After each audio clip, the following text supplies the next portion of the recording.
welcome to this reading vlog where I will be reading extreme horror books or novellas because I am really in the mood. I do have a set TBR for this video, which is Them by McKay Watson, No One Rides Alone by Judith Sonnet, and For the Sake of Number One by Judith Sonnet. I'm probably going to read that one last because it is the first in a series or first of a couple. So if I have the desire to continue, I won't have other books in between. Not that I have the second book. I have already started Them last night on Reading Sprints with Katie Colson and the Bunnies. Got to page 39, absolutely loving it so far. I was like screaming in his DMs and also reading with Meg's DMs. But I'll keep you posted.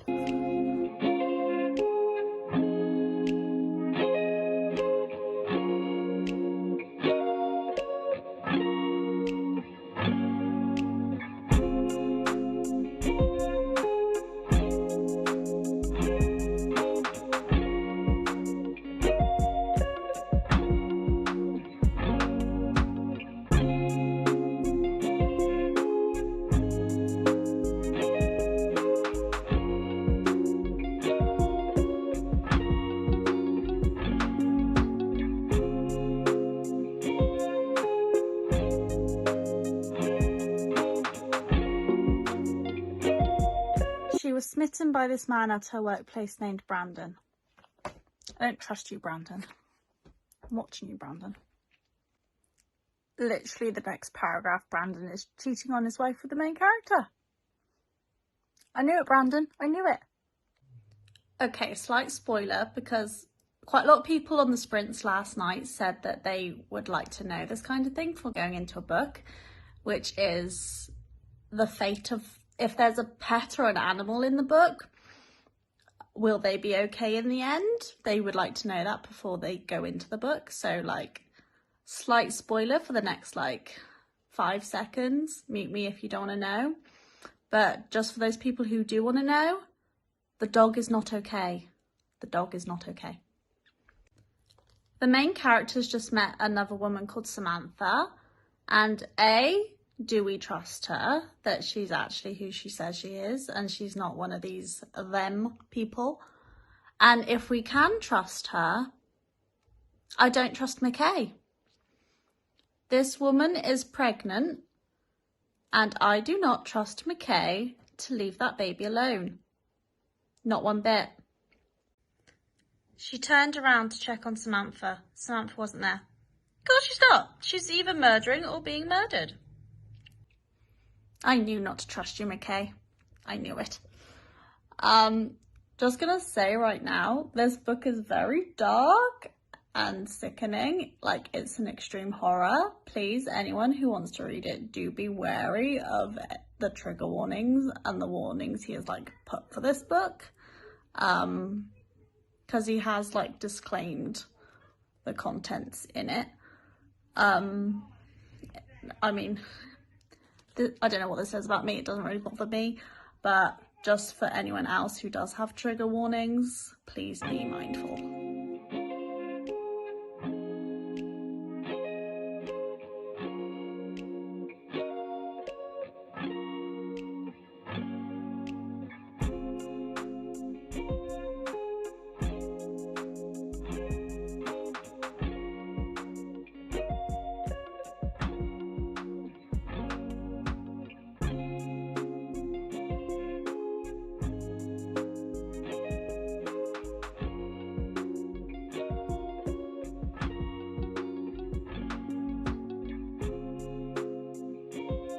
You could bet that, never gotta sweat that. Trash, be a rubber, could be a match, I'll be a few, boom, and a baby, I'm the reporter, baby.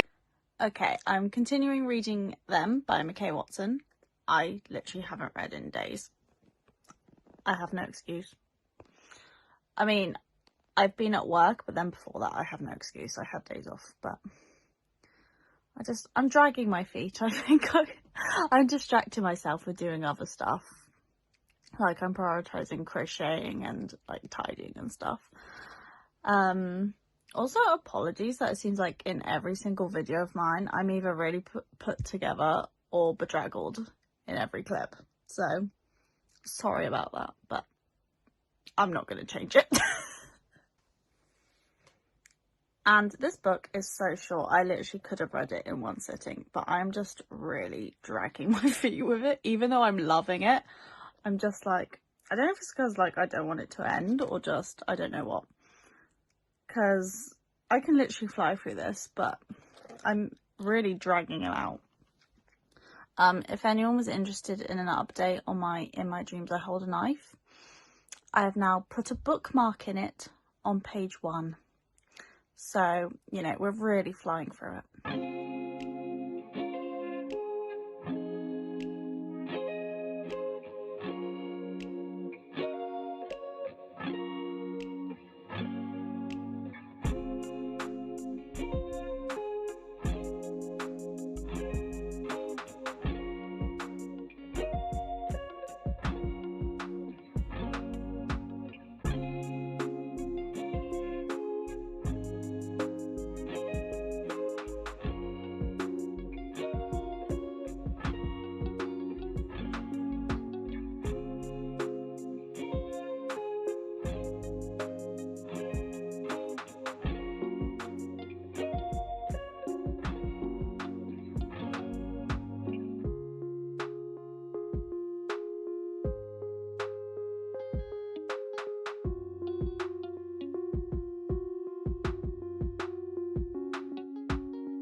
Okay, but Jeanette being like, oh my god, we're surrounded, we need to run for our lives, and then in the next second being like, damn, I'm hungry, I want food.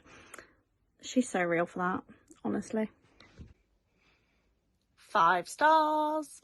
I really liked that even though this was an extreme horror, McKay didn't overdo it with the horror, because sometimes it's just like loads of gore and dramatic scenes just in your face one after the other, and he really like spaced it out. Like there was only like 2 major like gory graphic scenes, and the rest were just kind of like little horror elements sprinkled in.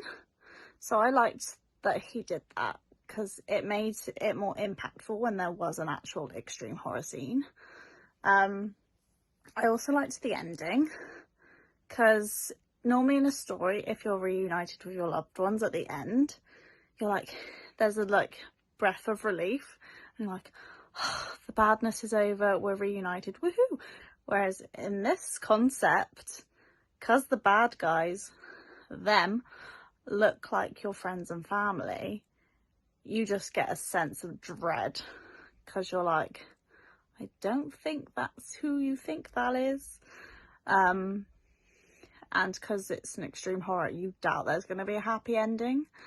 So I really liked that it was that twist. It was the, normally you should be really thrilled to see them, but you're just like, oh, I don't think this is going to end well. And I really liked the epilogue at the end.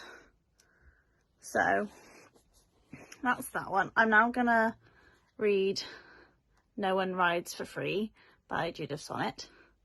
This one I'm hoping to read fast. I should have read them fast, but I was like just taking my time. But this one is so tiny. Like, I'm thinking I could fly through this.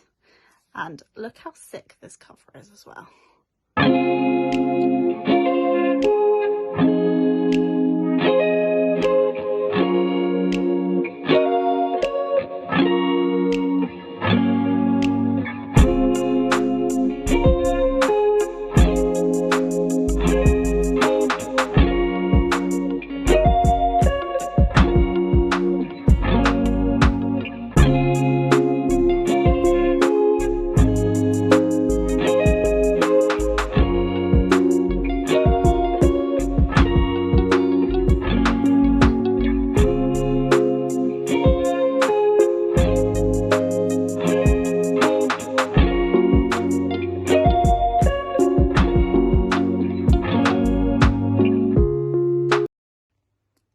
I meant to do check-ins while I was reading No One Rides for free, but I binged the whole book in one sitting, so that didn't happen. But it's so fast-paced. So the plot is there's this woman with her 2 children, and she's driving them back to college, I think, and they stop for petrol. And at the petrol station, a man sneaks in the back seat while the mum goes in to get some like snacks and stuff. And then she starts driving, and then he holds a gun to her child's head and is like, drive. And he doesn't say where to. And then eventually he gets them to park, and he gets them to do unspeakable things to try and stay alive and protect each other. And he uses their love for each other against each other because they want to do these things to protect, you know, your son, your daughter, your sister, your brother, you know, all these things. And it just read really fast because it read like a thriller or a horror movie. Like, it's very grim and graphic, but it was so fast paced and it was a wild ride. My next plan is to read for the sake of today. Might read it in one sitting again because all these books are quite short, but hopefully I'll do better on checking in the meantime. Instantly on page 1, I think the main character is called Greta, and one of my managers at work is called Greta, so it's going to be interesting. Okay, so Greta's husband is missing, and her parents think he's run off with another woman. It goes, Greta didn't care what they said. Donnie wasn't cheating on her. Not anymore. Yes, there had been that time with Eloise at work, but Eloise was a one-off. Girl, leave him. No, ditch the man. Hope he stays missing. Goodbye. Okay, Greta's not the main character. That was just an introduction to like what kind of games this guy plays. But still, Greta. No. Like, this isn't really a spoiler because it's in like the first 5 pages, but she cuts off her ears, like one of her ears, for her cheating husband. Nah, no. Another finished it in one sitting. Judith Sonnet's books are just like really easy to fly through. They're really like fast paced. So this one, a mother's daughter gets kidnapped and they play a game with her to see how far she's willing to go to save her daughter. So each round, if she doesn't complete the game, her daughter will lose a limb. And if she completes the game, her daughter will be fine. And it just goes through to the very end of the game. This one's got like a part 2 and a part 3, I think. Part 3's just come out, so I'll be really excited to continue on with this one. Thank you for watching.